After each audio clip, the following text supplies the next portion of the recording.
Our last talk for today, Overlay Data Center Information by Christian Kniep. Sorry. No problem. Yeah, hello and welcome. I'm pleased to talk on this conference, and now I'm concluding kind of this session or this track. And I had very nice discussions and very interesting talks that I attended, and during the breaks it was quite nice. So thanks, NETWAYS, for this opportunity. And yeah, maybe we give him applause. So me, I spawned roughly 30 years ago, and I started 10 years ago as a normal sysadmin, so normal in case of a little university where I did the user help desk and little things.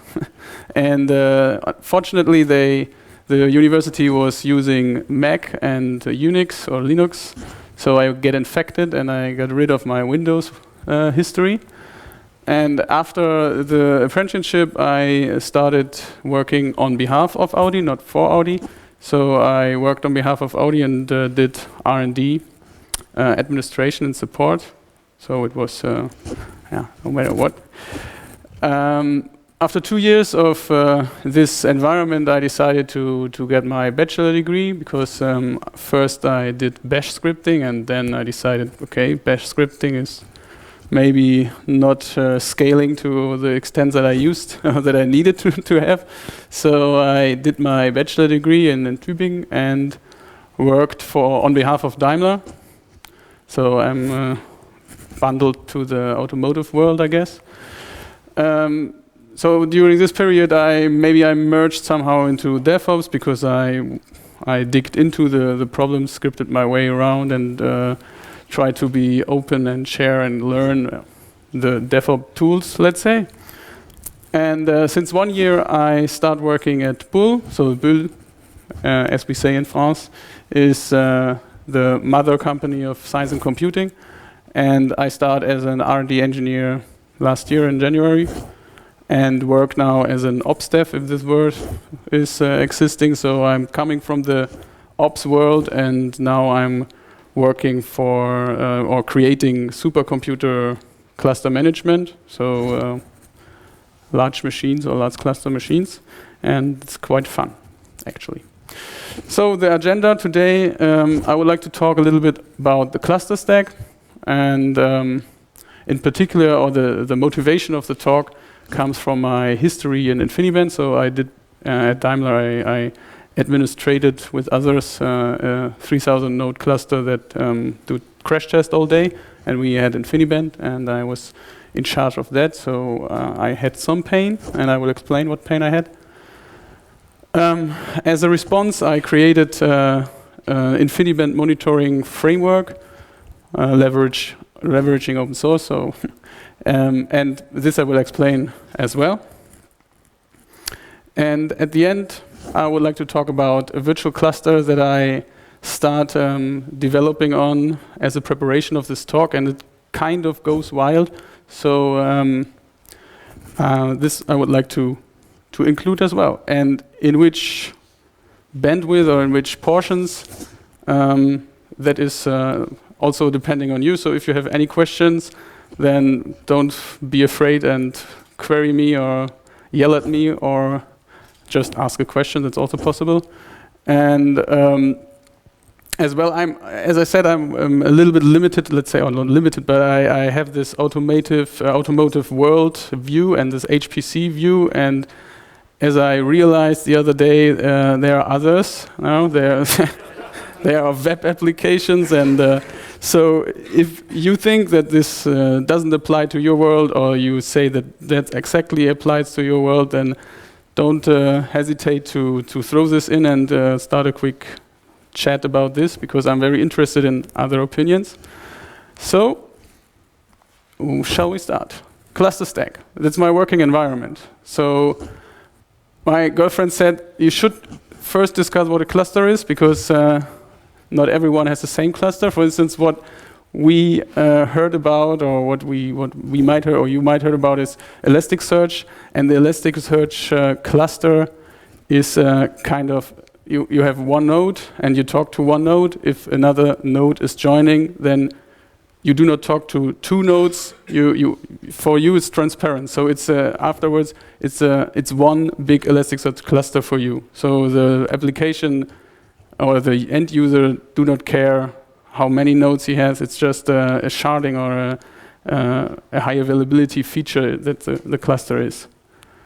For me, a cluster is an HPC cluster. So you have a big or a lot of cabinets in a data center and a lot of nodes. Currently, let's say 5,000 nodes in the current data center next to my workplace. And this cluster is working on one big problem, and it's doing HPC. So HPC means high performance computing, and a good, in a nutshell, one could say it's surfing the bottleneck. So you try to saturate all resources you have in your cluster, and you try to saturate it as good as you could.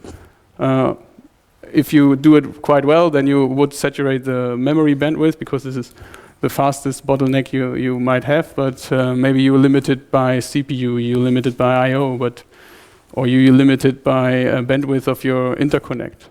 So, but you try to saturate your resources as much as you can. And the weakest link breaks your performance. So if you have a cluster job that's running on 2,000 nodes and one node is not working well or is misbehaving, then normally your application will suffer a lot and it will be not performing anymore.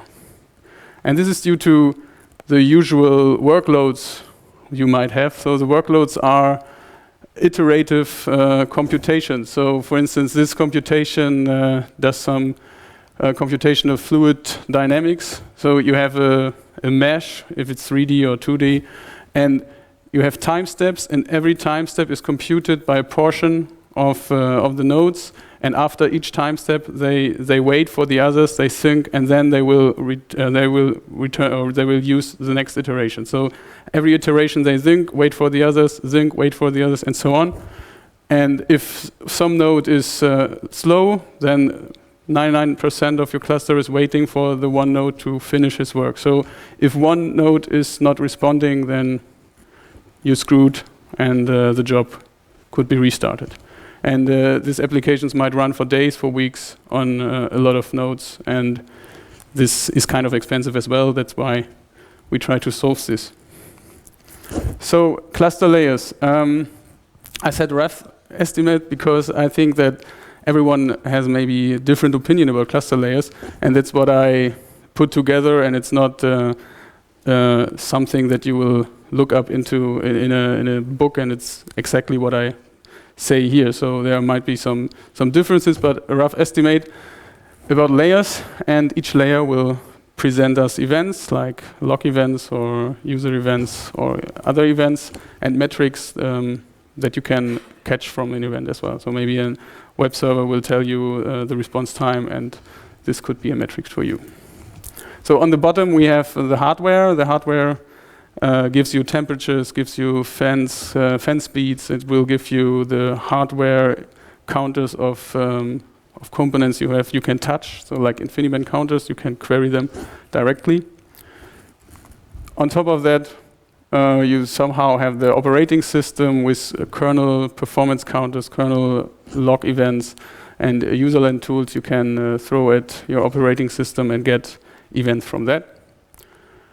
Then I placed middleware like MPI, which is a message passing interface. So it's a language, or it's a way to communicate between processes if they are spread on a big cluster, or libraries that are from independent software vendors. So you have not much control of that.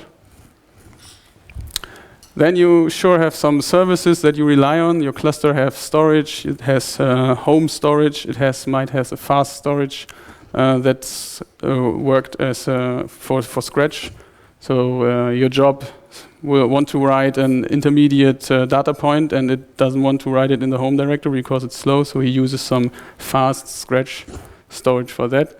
Then you have a job scheduler that will dispatch the job that you requested the cluster to run. So you might say, I want to run this script or this program on 200 nodes, and then you will tell him, okay, this script, 200 nodes, go. And then you do not interact much, because then the job scheduler will do his work and schedule the job. So that's what the name stands for, right? And you have also, no, sorry, here we go. And you have also services that are simple but necessary, like SSHD or others.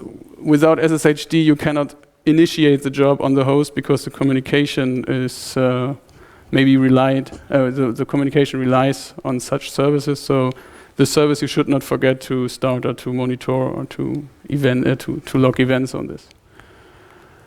And then you have finally the end user application. That is the application that does this computation I showed you before, or other computations for sure, yeah.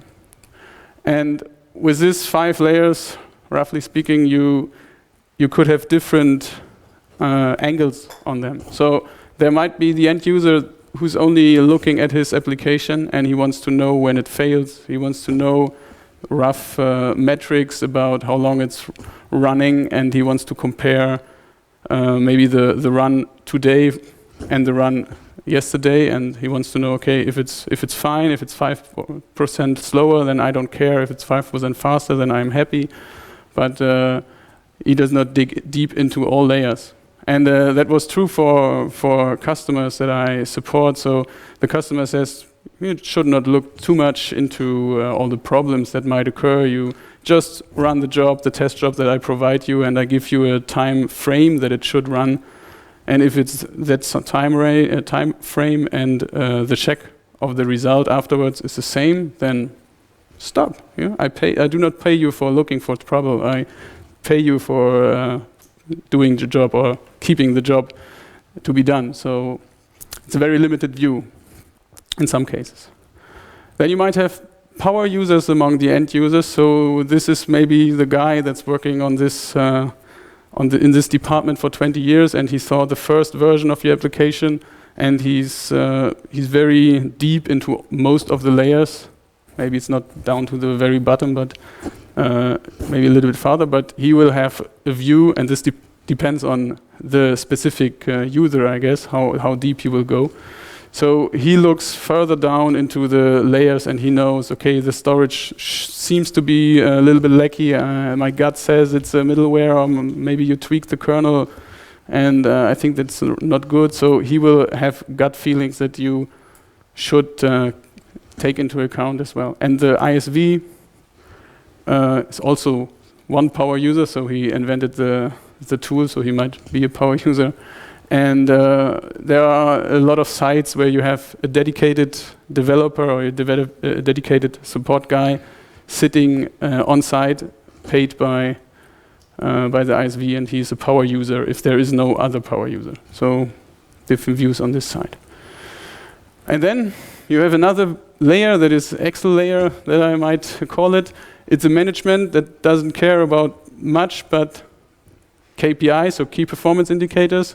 How much work gets done currently and how much work should get done, and are the service level agreements are matched by the guys that are doing the support. So this layer is not really a real cluster layer, but this is a real important layer, because he's paying your hardware, he's paying for the service, and you should satisfy him in terms of this indicators and his view. So you should be able to take walk some meters in his shoes and try to be in line with his values.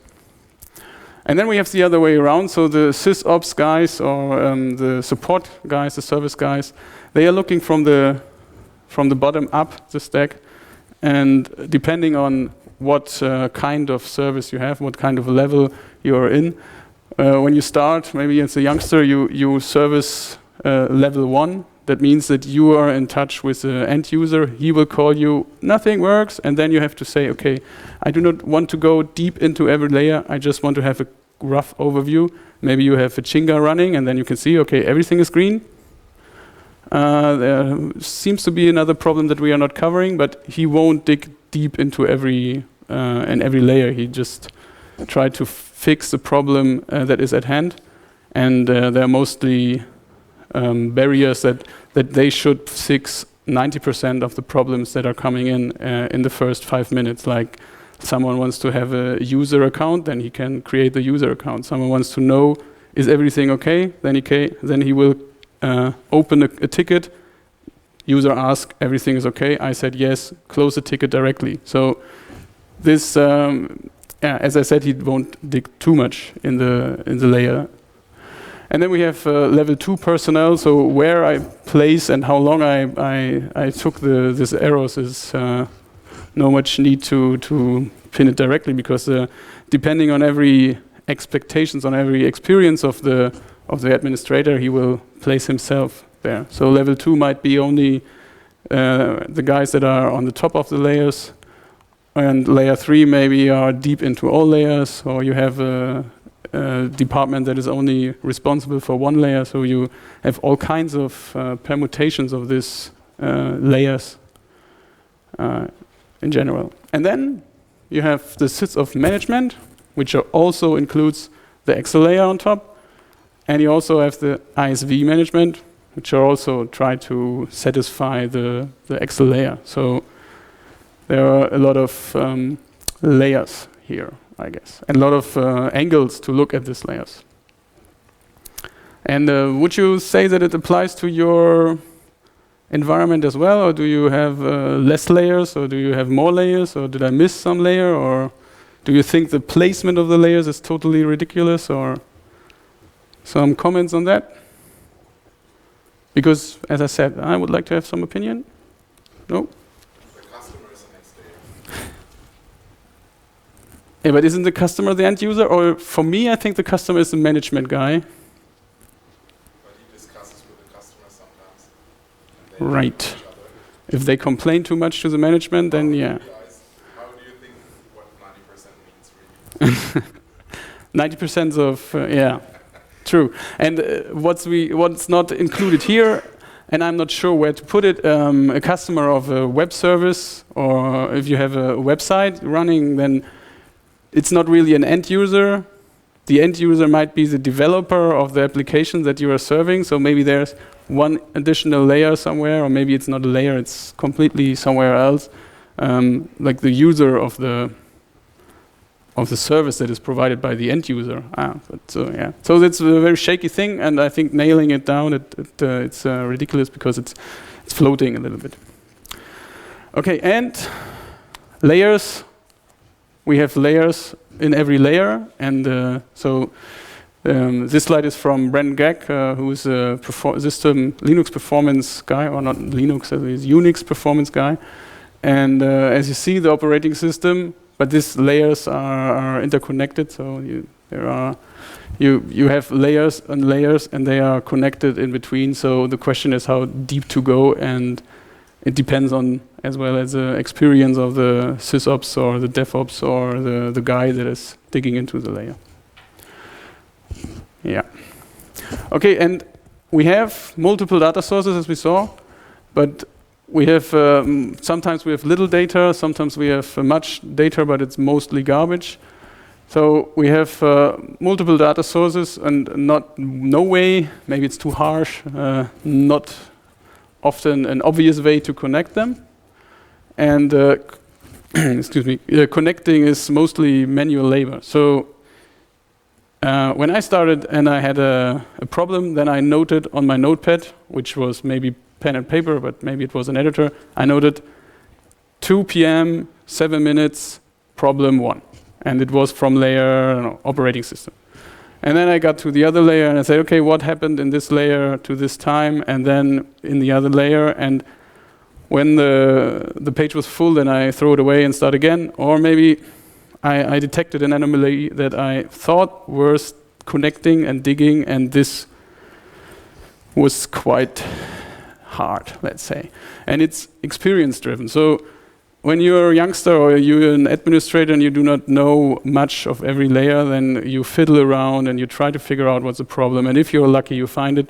But then it's very frustrating to see the guy that's working 10 years and he said, yeah, we are now in version 2, but in version 0.0.1, I had the same issue. And I think they just failed and they introduced the bug again, so this might be this, and you should dig into this. And maybe he's not that verbose, he said, yeah, this is clear, it's, you know, it's obvious. And then you say, okay, how did he know that? And that's kind of sad. And I said niche solutions are misleading.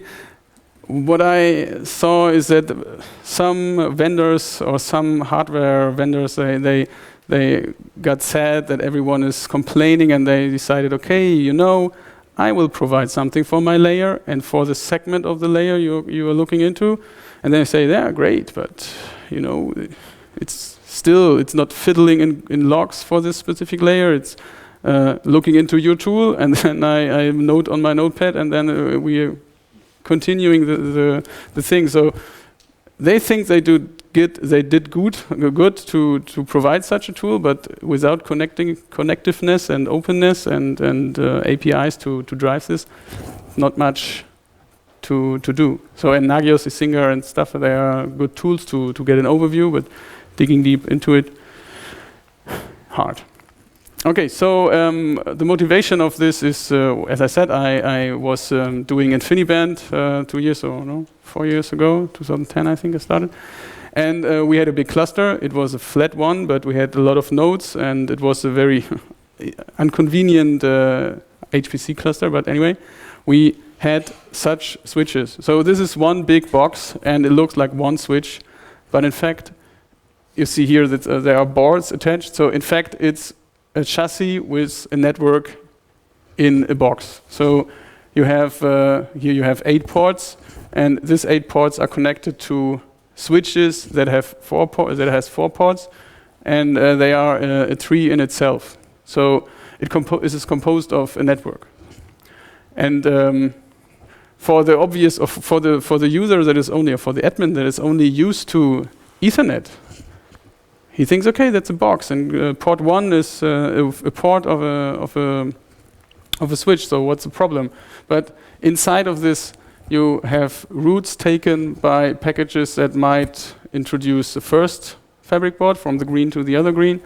They are maybe served by the second fabric board, or there might be one fabric board for one direction and one fabric board for the other direction. And this is transparent to you. So if your job fails or your copy fails, you do not know how the route was. And this is only 2 fabric boards and 4 line boards, so it's not a real use case. But the debug nightmare was, for me, we had a 96 port chassis that has 8 line boards and 4 fabric boards, and 3 links in between every line and fabric board.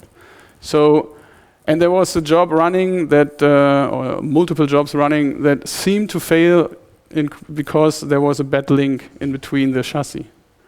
And we had, as I said, a 96 port switch. And on the switch, we had on the 8 line boards, we had multiple islets of computation. So 4 nodes working together as a team, solving a problem. And these 4 nodes are not connected to only one switch or one line board, so one leaf of the tree inside the chassis. They are connected widely throughout the switch. And what do you need? You need information about the job status. So if a job status fails, then you have to recognize, okay, there's a problem. Then you have to know which route were taken inside the chassis, and what are the counters of the Infiniband ports, the internal ports, the external ports. So there are a lot of information that you have to scrap out of it. And the funny thing is, if you disconnect and reconnect a port, change the configuration, all routes are gone, they are recomputed, and you have no knowledge about the new routes anymore. So you cannot say, okay, it's clear, I unplug this and I plug it there, and if it doesn't work, then I can say, okay, these 2 nodes, they have something wrong, and then you plug something else, and then you can rely on the information you had previously, because the next iteration, everything might change, and then you're screwed as well. So what I did was I had ugly bash scripts for the counters, ugly bash scripts for the routes, and I tried to fiddle around with it, and I was pretty sure that it was fabric board 1, But then the customer, the management guy with the Excel sheet, he came, you know, how long did it take? Take it out, put another one in, and it runs, then it's okay. And I said, oh, damn it, I would like to know which one, and I would like to know why. And he said, no, put it in, and then I swapped it, the error was gone, and I was left behind without knowledge, and that was sad. That was really sad. So I decided, okay, I would like to dedicate my bachelor thesis to create an open source framework for InfiniBand net monitoring, and this was something that you could not buy.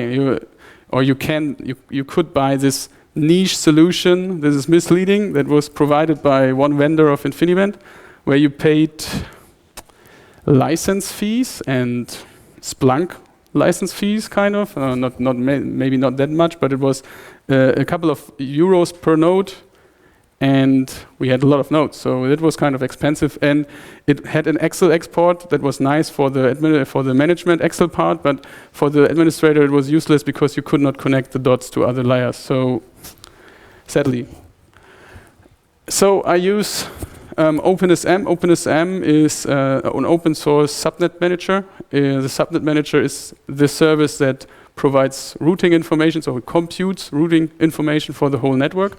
He assigns kind of IP addresses for every node, and he's a guy, or he does a piece of software that's in charge of an InfiniBand installation. And this OpenSM has a plugin, or a performance manager that you can use to trigger performance tokens. So it triggers every port in the fabric to send the metrics information. So it triggers every port, and it receives the metrics for every port. And this is done in band. So InfiniBand does every management stuff in band, and it uses a very high prioritized, or the highest priority for communication. So this information was very synced. So the problem with my bash script was I iterated over everything that is near the switch I want to monitor, and then it starts at T0, and 10 seconds later I had every metric. But there was a delay between every metric, so you could not say this port sends to this port, and this value should be the same as a corresponding receiving counter of the port, because it was queried 10 seconds later, and then the information was useless. So you have to have synced information, and this was provided by this mechanism, which took only a couple of milliseconds to sync, and then you're good. Yeah, and this triggers a callback within the performance manager where you can handle this metric information. By default, there is a plugin that catches this callback, and it will write a file that's that can show you all the information. So you can write a big file, and then you can try to analyze this file. So this is the first thing. If you decide to use InfiniBand, someday you will stumble upon this plugin, and then you will say, okay, that would be nice. And then you change this plugin to write more information than you see here. It will write the performance counter for every port, and then you can run more interesting things on this file. But I thought, okay, dumps into file. I thought, okay, this file stuff is nice, but I would like to have something else, and I invented this, or I changed the C code, and I'm not a C programmer, so please don't look at GitHub. I changed it to send the metrics to RD tool and send events to Postgres. So RD tool is interesting, but if you cope the first time, then you are very frustrated, I think. But I managed to get performance information of, let's say, 20 hosts or so, and then I was screwed because there's RD tool management, and I'm not a big RD tool developer, so maybe my measurements were wrong in the first place, and my Postgres database also was not the best, maybe the best Postgres database in the world. So that scales to 20 nodes, and therefore was not as practical as it could be for synthetic studies to say, okay, we have a test network with 20 nodes and we want to see what happens. It was fine, but for production, not so. So since I'm now in R&D, I get touched with logstash and Graphite. So I decided to create the new version of the plugin, and I call it Kniep Next Generation. So I'm very creative. And this sends metrics to Graphite and events to logstash. And logstash sends events to Graphite as well. So you can overlay information and you can see events. So an event in Graphite, and you have this, so maybe you attend to the Graphite talk and maybe you got touched with a Graphite virus. You have events in Graphite. I think it was not mentioned by the talk. You can send a curl or just a post to Graphite and it will create an event. And I created events for port down, port up, something restarts within OpenSM and stuff like that. And you can overlay this information to your Graphite graph. So here we see my very big 4-node cluster. And you see the receive and send bytes for every node. And this black line, or this red line, is the event of a port is down. And you see that the subnet manager node, so the node where the subnet manager lives, is one with the highest peak and the highest receive part. He's getting events, and the other nodes are also getting a sync. And at the end, you see the green bar. It's that the port is coming up again, and then you see some spikes in the OpenSM node as well. And if you zoom in, then you can even see that the nodes metric stopped, so no counters were sent, and it goes flat. And this scales to, so in Infiniband you have an Infiniband Simulator, which is kind of nice. So you create a theoretical topology file, which is very simple, and then you can start this Infiniband Simulator. You preload a little library, and then you can use all Infiniband tools. So all the ugly bash script tools are used, and query the Infiniband network that is attached to your virtual network card.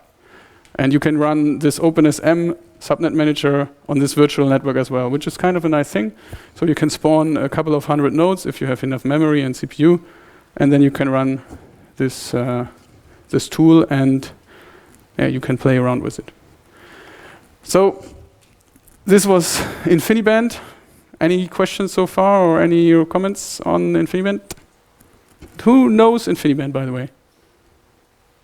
Who uses it on daily basis? Who hates Infiniband?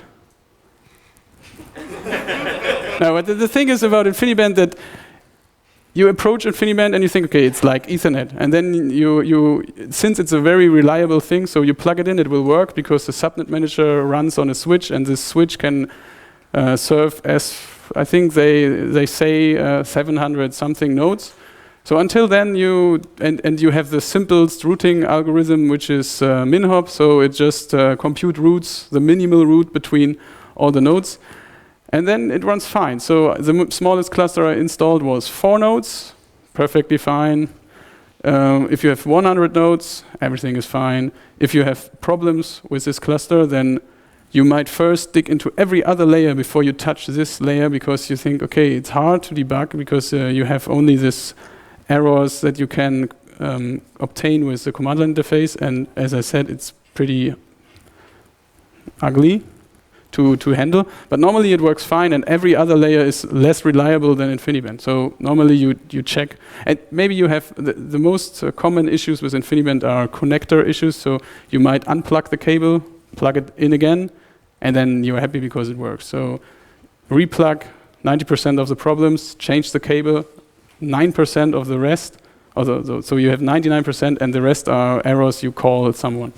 And Infiniband, therefore, it's a nice thing, but it's also, if it scales, or if you try to scale it, it's hard.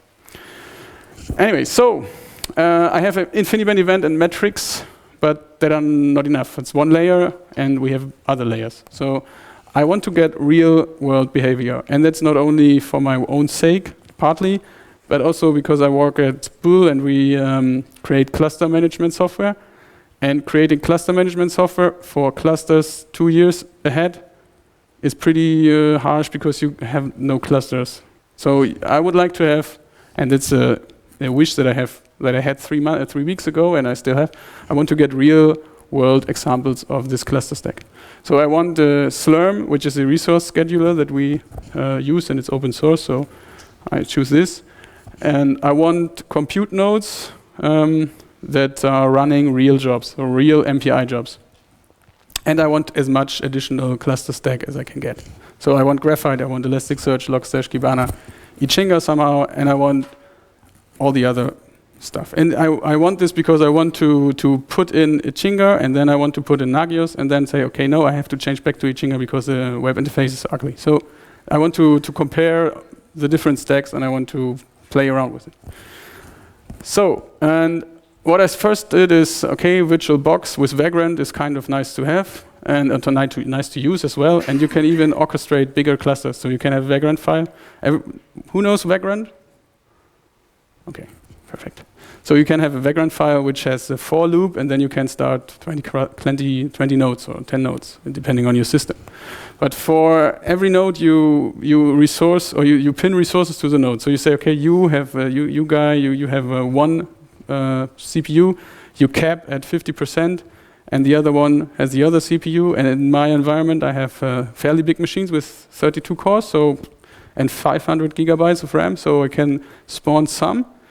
But if I have this cluster and I have jobs that are using 1/3 of the cluster for one given time, and then 5 minutes later I spawn a job that uses the other third, and then I spawn a job that run the other third, then the resources are limited to this capped CPU and capped RAM that I dedicated to the node. So I cannot run a high workload on 1/3 of the cluster because they are limited in the box.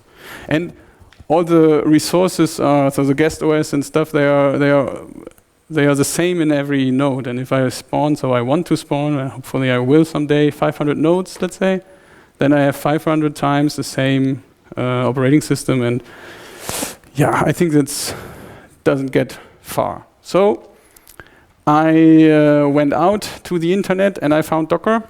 And that was something that was on my list anyway, and I was looking for a use case to use Docker, and this was a perfect match.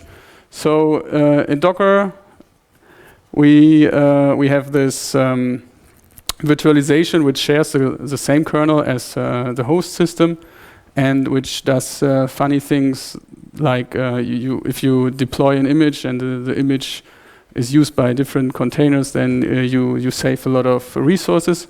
So and it's basically and I have this 3 weeks experience. So if you're there, maybe I get it wrong. But for me, it's like change root on steroids, because you spawn a bash and it's encapsulated. So you type ps -ef, and you only see your bash, the ps, and the grep that I autocomplete for ps. So if I type ps -ef, this took me 3 days. I type ps -ef. And then automatically I typed grab, and then I thought, okay, well, what am I grabbing for? And then I deleted it, I pressed enter, and I had 2 processes. And then I said, okay, you have to get rid of this pipe grab because it doesn't get you somewhere. So you have only this couple of processes, and you have your dedicated network device. And with Graphite, you can just collect metrics for this dedicated network device. And you have very limited processes, you get very cool, clean metrics for these processes. So if you scopy within, then you do not have metrics on other processes that send metrics that you do not initially thought of. And another thing that I didn't use now, but I will, is C groups. C groups, pretty nice. You can pin a process and say, okay, you are only allowed to use 1 kilobit per second on the block device. You are only allowed to use 50 kilobit per second on the network device. Or you are only allowed to use such and such CPU performance. So with this, I should be able to create a cluster with 500 nodes where every cluster node is only capable of running 1/1000th of CPU core's performance. And then I can use normal, let's say, applications, so MPI applications that are normally running on a cluster, And I can tell, okay, normally you are a very big guy, and you measure the performance of a supercomputer, so LinPack, for instance.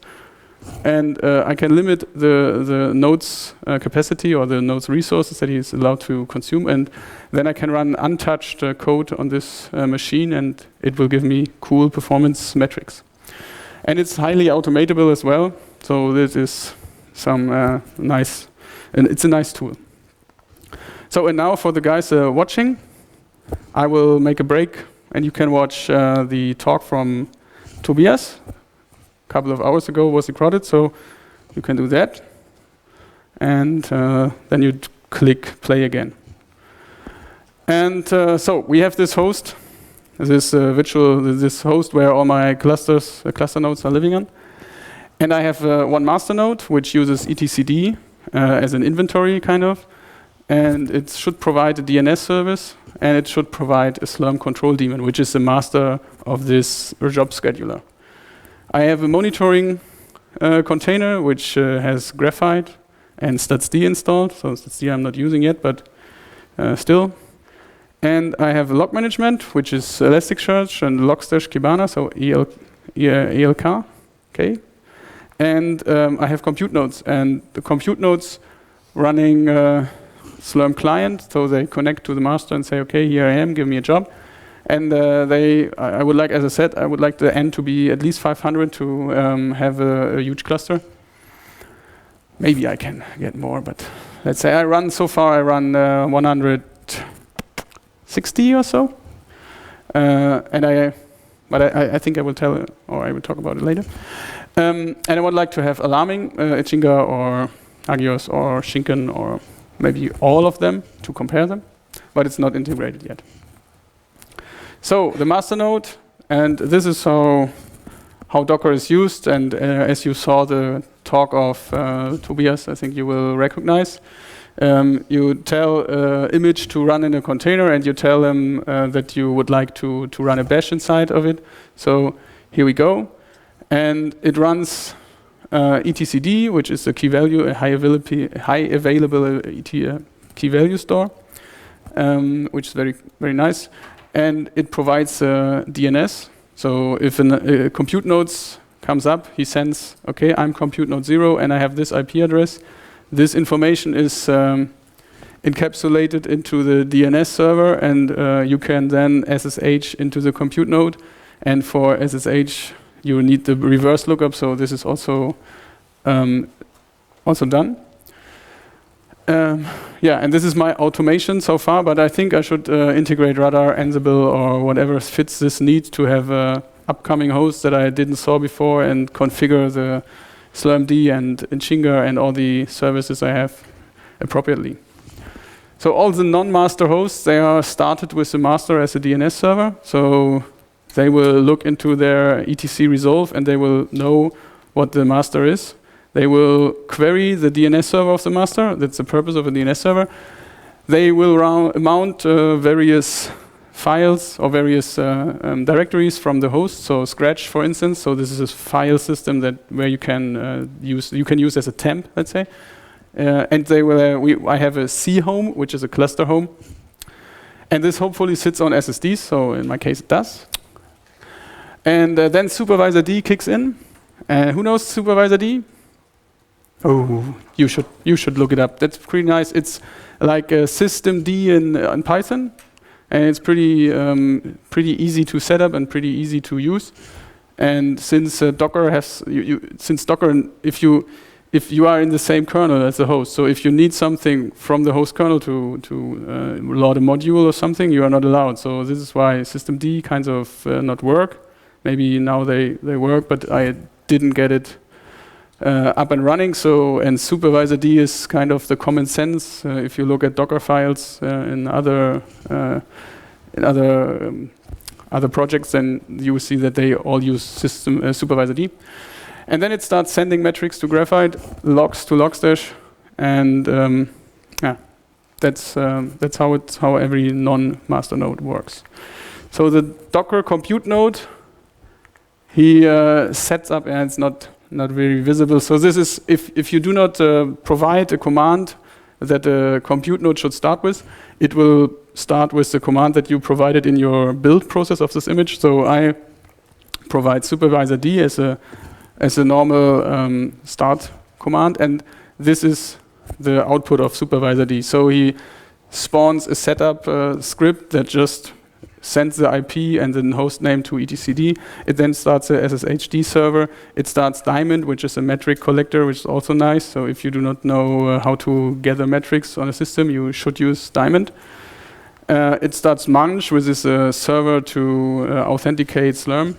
And it starts slurmd, which is, as I said, the client for the job scheduler.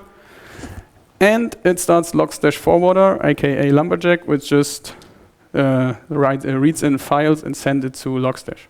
So, and it starts. It has libraries for OpenMPI, and it has qperf, which is a tool that can run TCP latency and benchmarks on the bandwidth, and not only TCP, also Infiniband benchmarks. And I start this to be able to connect the client to every node and just run some benchmarks. So this is nice as well.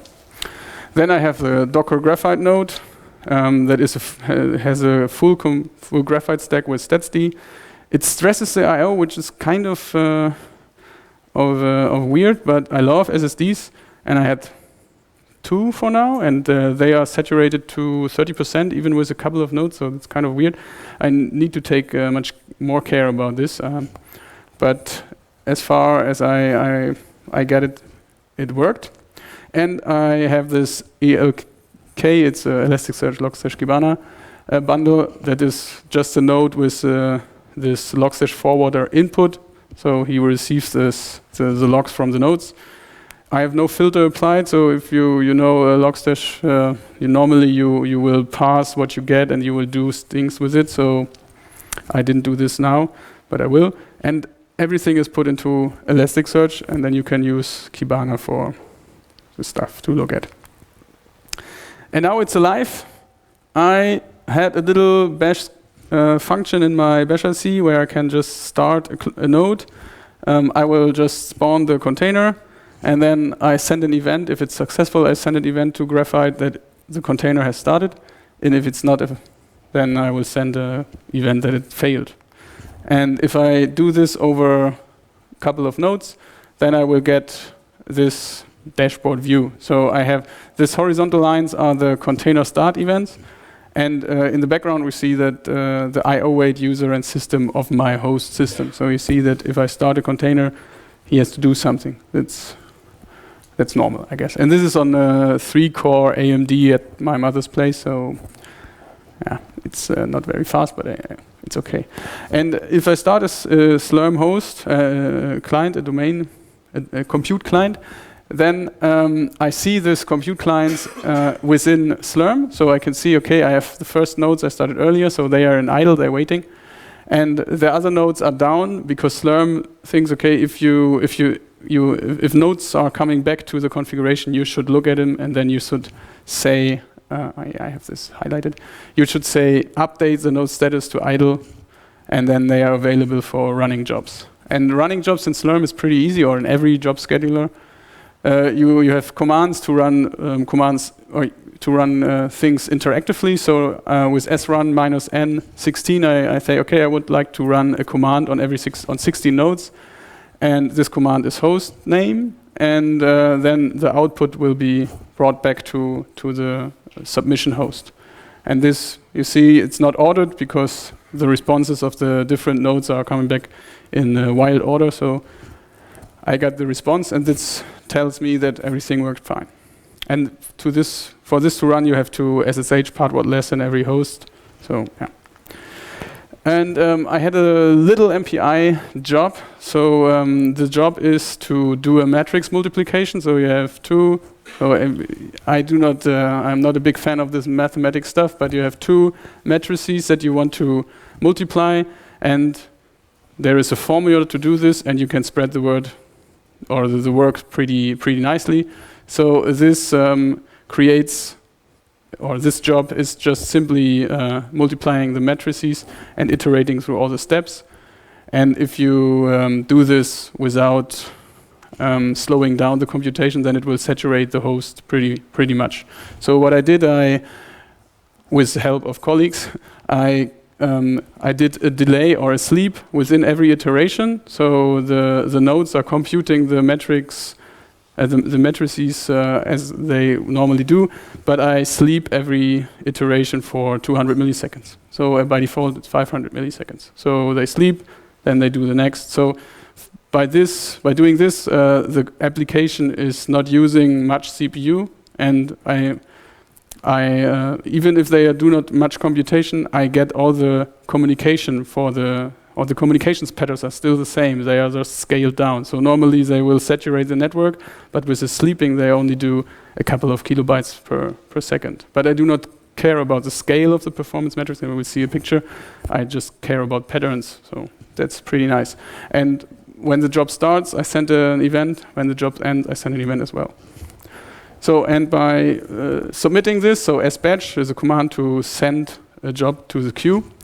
And I said, okay, 16 hosts should use this script, and they should run matrices that have 65K size. This job is submitted to the queue, and here you see it's in status run, and it's running for 3 seconds now, and it's doing their magic work. And then when I turn to Graphite, to the Graphite web interface, then I can see that here the job is starting. He's doing some heavy lifting. It's as well the 3-core host, so he's not very powerful. And then the communication starts to flow. The first job is doing 250 milliseconds every iteration, and the next job is doing 500 milliseconds every iteration. And you see that even the communication patterns within the matrix multiplication, you can see that there is some iteration groups that I do not understand completely, but my colleague, that it was his PhD work that he provided, he said, yeah, that's as I thought it would look like. So that's kind of nice, and you can, with this, if you just inject sleeps, then you can see how the pattern works without having a big cluster. And I do not care about the result. I only care about the patterns. And since I start this QPerf, I can also do a TCP bandwidth benchmark on every node. So I start on compute 0 and spawn a 2-minute TCP benchmark to every other node. So this line here is the sending of the first node, and these lines here are the receiving. This is the receiving of the servers. And as you see, my little host is pretty busy with this. So it's not only for the synthetic MPI benchmarks I run, it could also be used for other stuff. So future work, so this maybe is over-accurated the picture, but what I would like to do in the next couple of days, weeks, months, whatever it takes, I would like to provide an Keybanga or Nagios or both image, where I can see the states of the different layers, because this is kind of state-of-the-art what is used in every cluster. So I would like to bundle this with Keybanga and with Graphite as well, and I think it's not a big deal. So question is for me, will it scale? So now we are at 5,000 nodes, and this is pretty ugly. If we have 50,000 nodes in 2 years, who is clicking on Graphite? Who's clicking on Nagios, and who's clicking on Keybanga? And I think this will be a very, very tough thing. On this cluster I was supervising at Daimler, we had 4,000 nodes, and we had Graphite, we had Nagios with this very ugly web interface. But at least we got some information, and with what we really need was this parent relationship. So we had an in-house monitoring solution that has no parents, and so if one switch goes down, then everything was red, and you did not know where the root cause was. So okay, that was an improvement. That was very good. But with 5,000 or 4,000 nodes, and we're talking only about nodes, we're not talking about all the infrastructure in between. So we might have 7,000 nodes, and every RAID of every file server is also it was also an item in Nagios. So if something went wrong, then you have everything red again, and you cannot manage this. And I think this is a very serious threat, let's say, to big clusters or to big installations. So I don't know how to figure out how to deal with it, but maybe we will. Hopefully, we will. And what I also would like to have is a cluster file system. So in a cluster, you want to store snapshots. So if a node dies, then your application is dead. So if a job is running for 2 days, then you might want to be able to restart not from the beginning, but from intermediate steps. And to do this, you have to dump the whole memory of every node, and this is called checkpointing. So if you do this, and every node has, every core, a rough estimate is 3 to 4 gigabytes. Everyone, yeah, 4 minutes, okay, 5. But there's no other speaker, so you can flee maybe. Anyway, so you have 4 gigabytes per core, and you have 32 cores, so you have a lot of memory to dump, and you want to have a fast scratch for this. And that's where Lustre and GPFS and all how you call them, all these cluster file systems came in. And they are a very central infrastructure element in the cluster. So you want to be sure that this is dealt with. And so I would like to introduce this into my cluster as well. But since all of them are using kernel modules, it's kind of not obvious how to use it with Docker. I think if I compile the host kernel with the modules, then I should be fine, but I didn't. So this might be pushed somewhere else. And I'm close to the finish. So it would be, but yeah. If you have questions and you like to ask, so throw at me, right? As I said. And I think another threat, or not a threat, something to deal with is humans. So if we introduce stuff like logstash, if we introduce stuff like Graphite, if we introduce something else, which is this fancy new stuff that we have, 50-year-old sysadmin working at a cluster and mastering grep, AVK and stuff, he will be very frightened that he will be replaced, that all his knowledge will be for worthless. And so I think we have to figure out how to interact with these administrators and to introduce ways for new guys, for intermediate or for medium, for guys that are working for 5 years there, and guys that are working for a long time and that are maybe has a fear and maybe a real fear to be replaced because they do not understand this new click way to handle the cluster. I think this had to be dealt with in some way. So that's a concern that we have. And we have a truckload of events, we have a truckload of metrics, we have a truckload of interactions. And the question is, how do we store everything? There are ways to store them, but you have to decide beforehand how to store it. And after 2 weeks, years, or decades, you might say, man, I should have stored it another way, and then you're screwed. For instance, we have a job running on 4 nodes, and we want to know the metric usage of the memory. Then we can do this query in logs in Graphite, where we just say, okay, node 1, 30, 35, and 95. But if you have 1,000 nodes and you have to create this query, then it's kind of lame. So you might say, okay, I organize it in a different way. So every job has, or there's a prefix for every job, and if a job starts, then you forward all the metrics to a different destination, and therefore you have easier queries to throw at Graphite and to cope with the load. But I don't know how to deal with it yet. I think we will go there somehow. And another thing I would like to do is create a real network. So now I have this Docker 0 bridge on the host system, and every container is connected to this bridge, so it's a flat network. It's kind of lame. I would like to have virtual switches where everyone is connected so that you can create bottlenecks between switches and that you can mock up real clusters or be closer to the real world. And yeah, that's about it. This is how you create Docker images. You create Docker files, and you kind of have a really good how-to that describes how the image was created. And I put this on GitHub, and I create an index or repository on Docker.io, and I will add all the other nodes that I use in my cluster.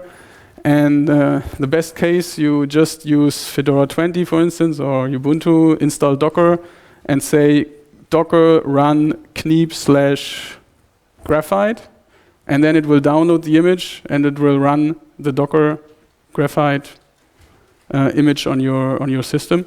And the same with compute nodes, and you can spawn your own cluster without much hassle. That's the theory. We will see how this works out in practice. But I have a link here for my private blog. It has only one default entry, but I would like to put this into a blog entry, and then you should be able to easily create this cluster that I just presented. Yeah, that's about it. And I'm in time, but not in time. I should have 10 minutes to ask to ask questions. So if you have questions, I'm here. I leave tomorrow, so you can ask me now, you can ask me later, whatever fits your needs. Thanks.